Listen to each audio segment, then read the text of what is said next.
Des conditions idéales et on va sans doute avoir au moins un Français sous 50 secondes parce que c'est un niveau jamais atteint et 7 des finalistes qui sont en train de se préparer ont déjà couru en moins de 51.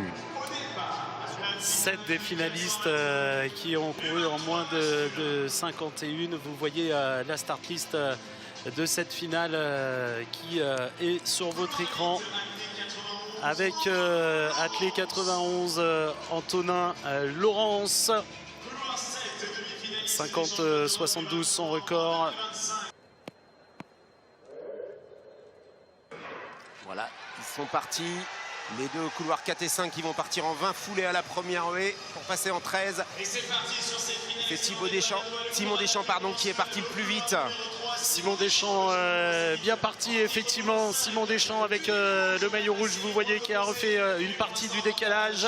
Et Anouar Bourala qui est parti très vite comme à son habitude au couloir 3. Et Simon Deschamps bien engagé là pour aller remporter cette course, mais c'est pas fini. Regardez, ça revient également sur l'intérieur. Anouar Bourala. Ça va pas du tout pour Thomas Canivet, on ne sait pas ce qui s'est passé. Anouar Bourala qui fait une très grosse faute, c'est un refus sur la 9e. Et c'est Simon Deschamps dans cette ligne droite. Simon Deschamps qui va venir s'imposer. Simon Deschamps qui s'impose.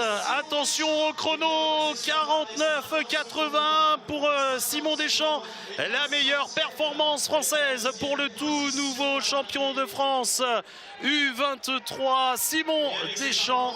Corps personnel également pour Antonin Laurence de l'athlée 91 qui prendra la médaille de bronze en 50-26. Du retour de Deschamps en bonne santé parce qu'il a été très retardé et Dutrévis un magnifique podium. Deux bons records personnels derrière et puis Antonin Laurence 50-72 à 50-26, ça c'est...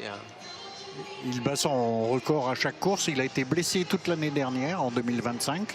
Donc cette année il réalise son record, c'est la 4e fois qu'il le bat. Et les 3 premiers athlètes en moins de 50 secondes, 26, hein, un excellent niveau, Jean-Jacques. Oui, c'est sans doute jamais atteint, même un podium à ce niveau-là. Et comme on l'avait dit, la finale aussi à très haut niveau.